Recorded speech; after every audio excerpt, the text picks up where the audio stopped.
Hello and welcome to another financial analysis video with myself, Moeed Amin, and Ted Wainman. Today we're going to be looking at Aldi, which is a large discount large multinational discount supermarket chain. That's a bit of a mouthful there.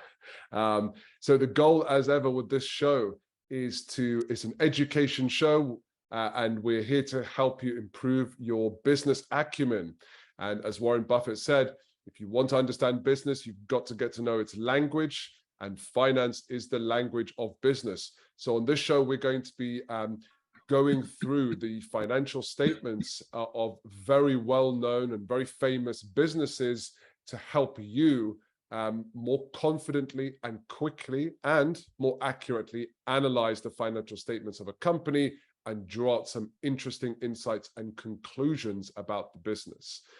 So when we're looking at Aldi today, now, although they're a German multinational business, they're actually owned by the Albrecht family and their heirs. So because it's a private business, we're not able to get the finances of this company. In fact, they're not public, and therefore we can't see any share prices. However, because they have a UK business, in fact, they're present in 20 countries and have around 10,000 stores. Because they're based in the UK, one of the quirks of the UK business system is that any company over a specific size, namely more than 50 employees, 5 million pounds in assets, and certain level of revenue, if they qualify for two of those things, then they have to actually publish their finances and their reports on what's called Companies House, which is the central ledger for registering a company. So we're going to be looking at Aldi UK as a business, but bear in mind, it is an international business. It's founded and based in Germany, but we're just going to be looking at the UK business. So was this company a request, Ted, from one of our viewers? Yes, it was. Yeah. We've got two people have asked for it. Great. So Nick and Bumi, this is your video, and for any of you watching this, you can also make a request for companies that you would like us to analyze. In fact, I'll say about 98% of the companies we post out on here are actually from recommendations or requests from you, the viewers. So if you can put your request in the comment section below, add some context as well, because the more interesting the context, the higher likelihood we're going to push you up that priority ladder and publish your videos sooner. So do make that request. So we're not going to look at share price today because I said it's public. So we'll just jump right into the finances and let's see what the finances say about a company like this. Good to see you, Moeed. Thank you very much. Welcome to all of our viewers. Welcome back to our subscribers. If you are not a subscriber, then please hit the subscribe button, bottom left hand corner. No, right hand corner, I think it is. Anyway, bottom left hand corner as I'm looking at it, bottom right hand corner as you just hit the subscribe button. Don't forget to like and share as well. So let's jump in and have a look at the finances. As Moeed mentioned, this is a publicly available document. It's on Companies House, and this is just looking at the UK operation. So this is Aldi Stores Limited. It's just the UK, which is one of, as we mentioned, 20 companies in the 20 countries in the sort of the Aldi family. So we're not looking at the whole company. So we'll whiz straight through into the actual financial statements, find out what is going on with these guys. So here is their income statement. And we start off with dealing in pounds. We are in thousands of pounds, year ended 31st December 2021. So turnover is 13.6, that's 1,000 million, so 13.6 billion. So here in the UK, Aldi is turning over 13.6 billion and the cost of sales is 13.3 billion.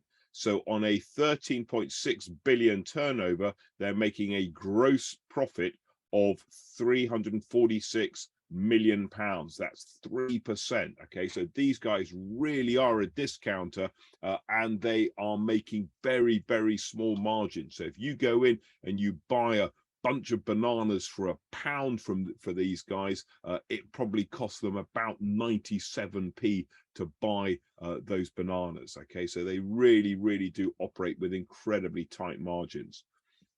We've then got the administrative expenses, which is £303 million, leaving them with an operating profit of about 60 million. Small a revaluation on a property there, but operating profit 60 million, which is effectively 0%. And then they are paying interest here, so there's interest and tax that leaves them with effectively next to no profit at all. Okay, so £5 million profit on a 13.6 billion pound turnover is basically break even. Even in the previous year, they were making a turnover of 13.5 billion, sorry, and only 202 million pound profit. So quite interesting that these guys, you know, so there is this tax that they're paying, and also this cost of sales. We just need to be a little bit careful about this. So this is very much the UK, doesn't tell me where they're getting those sales from. Okay, now when we look at the balance sheet, we'll see that there are some intercompany accounts. So it's quite possible that, for example, if they, you know, you want to buy, I don't know, let's say a packet of coffee, for example, what they could do is be buying that coffee from somewhere else in the group outside of the UK, and if they charge a lot for that coffee, effectively it's a way of moving profits out of the UK into potentially a lower tax jurisdiction. So for example, tax is much lower than Ireland, and so you really want the profits to be arriving in Ireland and not in the UK, so you pay less tax on them. Okay, so when we look at this kind of break even and we think, oh gosh, you know, Aldi is obviously, you know, an absolute bargain, we don't get the full picture, and that's why we tend to like to see the group accounts rather than individual company accounts, because it gives me, you know, it's the way the group transacts with third parties outside and doesn't reflect how the group transacts with itself within the kind of the Aldi family. Okay, so there's our sort of caveat. Second one is we might just want to just double check this. So you know, not often that you find companies within a group holding debt, and obviously these guys must be holding debt because they're paying interest, and so again that's a way of moving money around. So if that loan comes from a group company rather than a third-party bank, then the group company can charge interest, and a way, again, that's a way of extracting profits or extracting money out of this company into somewhere else within the group. Okay, so just a couple of highlights there. Let's go and have a look at the balance sheet. So the balance sheet, you know, lots of tangible assets. Now they're gonna lease their stores. I would expect them to lease their stores. They may own the stores. They may own the land, for example, and certainly the fixtures and fittings. 4.7 billion is quite a lot of fixtures and fittings, suggesting that they do actually own a lot of the stores as well. Inventories, so that's the kind of the stuff on the shelves, you know, that'll be pretty fast moving. You know, if you take about 500 million of inventory and compare it to your turnover of 13.6 billion, it's telling me that on average they're selling stuff within about 14 days, and that's about average for a supermarket. You know, the lettuces and the milk will go a little bit quicker, and maybe the wine and the clothes and the, you know, the other stuff that they sell, you know, maybe tins of baked beans will go a little bit slower, but 14 days sounds about right.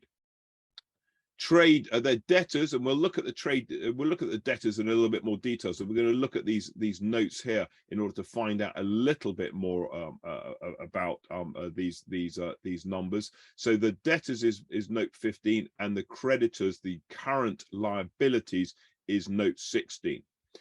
So let's just have a quick look at note 15 to see what is contained within the trade and other debtors. We wouldn't expect a lot of receivables, trade receivables from third parties, because if you think about it, when you go to Aldi, when you do your shopping, you pay before you leave the store.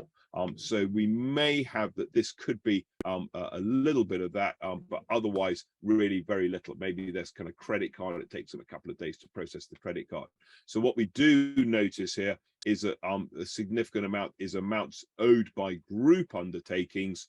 Maybe they've been selling to other parts of the group. So again, we can really say that these guys, their debtor days, the amount of time it takes them to collect the money in, is effectively negligible. And then from their creditors, we've got this trade and other payables. So this is from third parties, and then the amounts owed to group undertakings. Now that amount owed to group undertakings, to me, looks like that the purchases of those goods, they're buying stuff from third parties. So here in the UK, some of it will be within the group, but most of that cost of sales looks to me like they are buying from third parties just by the relationship between those two numbers. And if we take that 1.3 billion, it suggests that they are paying in 34 days. So these guys, their stock is sitting there for about 14 days. They're getting the money almost immediately, and then they are paying their suppliers in 34 days. 34 days, pretty good. So if you're a supplier to these guys, looks like they're pretty prompt payers. And that wouldn't surprise me if, as a discounter, they really need to keep their suppliers on side because they know that they are squeezing their suppliers down as much as possible on the price.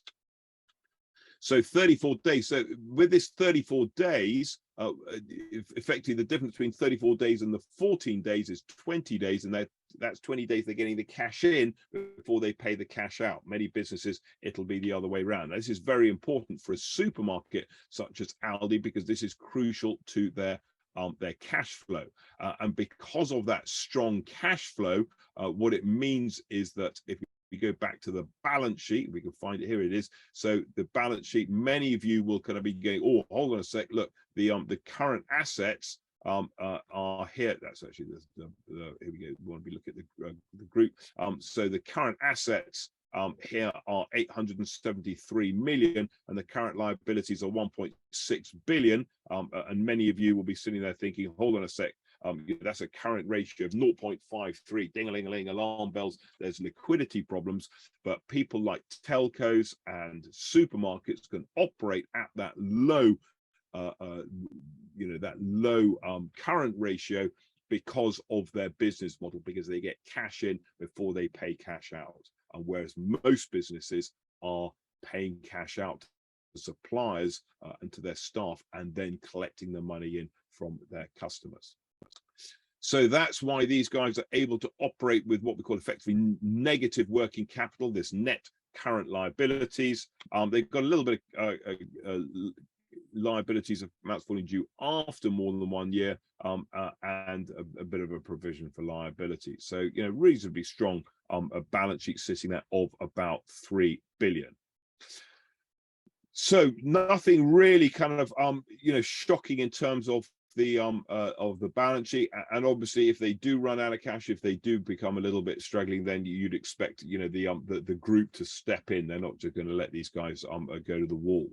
The equity, how they funded, so 1 billion of investment and about 2 billion of retained earnings. So profitable, and keeping that profit in the business.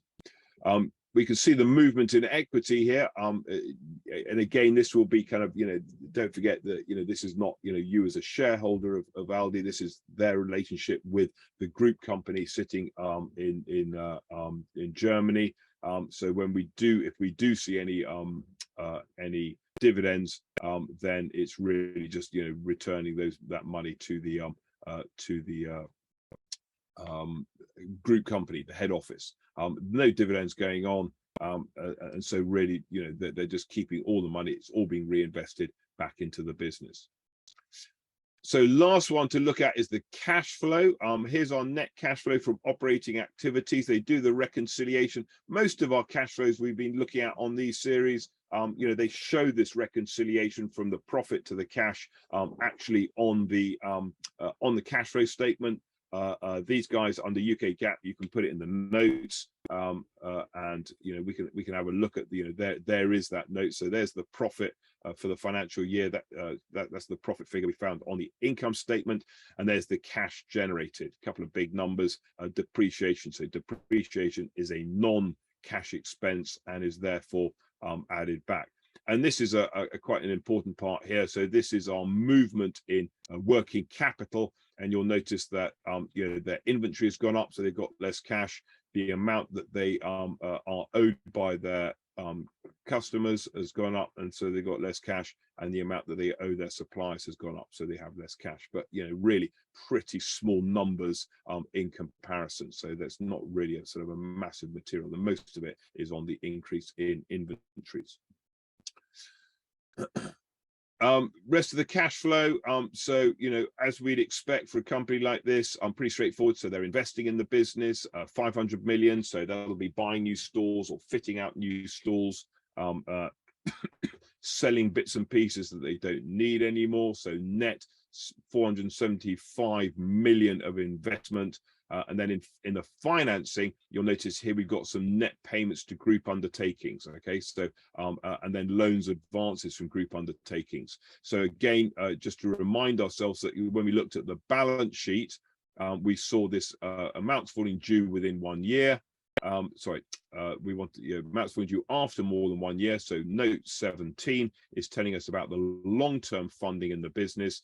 If we whiz down to note 17, we can actually see where those loans are coming from. Loans from group undertakings. Okay, so this is the head office has lent these guys 880 million. Their agreed market rate of interest, and so in effect, this is a way of extracting money from the Aldi UK. Now, this is important. We need to kind of understand this. Because if we go back to the income statement, sorry about all this whizzing backwards and forwards, but if we go back to the income statement, this is known as the tax shield, that if the group company lends these guys 880 million, they will pay interest. There's the interest. The more interest they pay, the less tax they pay, because the tax is effectively calculated on this number here. Okay, now that's a high relationship, so you kind of think, oh, hold on a sec, if I make a 35 million profit before tax and then I get taxed of 31 million, so there'll be other adjustments going on in there too. But as an essential rule of thumb, the tax you pay is calculated on your profit before tax, and therefore the more debt you have, the more interest you pay. The more interest you pay, the less profit you make. The less profit you make, the less tax you pay. And so in effect, this is a way of the head office extracting money from these guys. So rather than having the dividends, which are paid out of post-tax income, they are lending money and receiving interest, which is paid out of pre-tax income. So this is a tax shield, and this is obviously benefiting the owners of the business. So there we see in the cash flow, go back to our cash flow. So there's a little bit of loans and advances to group undertakings, etc., etc. And that is giving them an extra 290. So if we have a company who they're generating 177, they're spending 475, and the sort of difference is 290, which effectively means that their cash has gone down very slightly during the year by about 6 million. They start with 110, goes down by about 6 million, bit of exchange rate, and they finish with 103. So they got plenty of cash, 100 million sitting on their balance sheet. So as we said, Moeed, there's no balance sheet. Sorry, there is a balance sheet. There's no share price there because this is a private company. So we don't have to sort of comment about the share price. But what does it say to me? These guys, they are. They're incredibly tight in terms of their margins. It looks like that, what you pay is, effectively what they pay. They're making very, very small margins. They are profitable. and they are probably making a little bit more profit at the head office than they are at the UK level. That's going to be very tax efficient. And if you think about recent developments where people are talking about increasing corporation tax in the UK, then there's an even bigger incentive for people like Aldi to extract money before that tax and pay as little tax as possible in the UK. And we see that in other companies as well, certainly in the water companies here in the UK. Water companies typically have a lot of debt. They're paying a lot of interest, and because they're paying a lot of interest, they're paying absolutely no tax at all. They're not paying any dividends because they're making very little profits, but the profits are coming out through interest payments and not through the dividend payments. So always worth just being aware of who is lending money to these companies.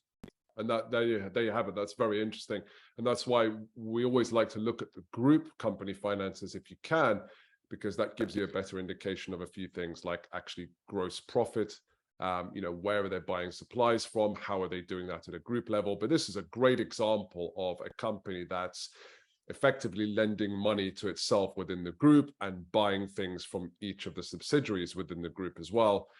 So this is a great example of that. In fact, we have, and Ted mentioned water companies, we actually have looked at Thames Water, which is a well-known water utilities business in the UK.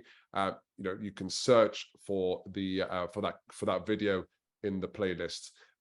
So until the next video, thank you, Ted. Thank you, everyone. Don't forget to like, share, subscribe. And of course, if you are really interested in a company that you would like us to analyze the finances for, do leave a note in the comment section with some details about why you are interested in that company. So until then, thank you. We'll see you in the next video. Good to see you, Moe. Catch you later.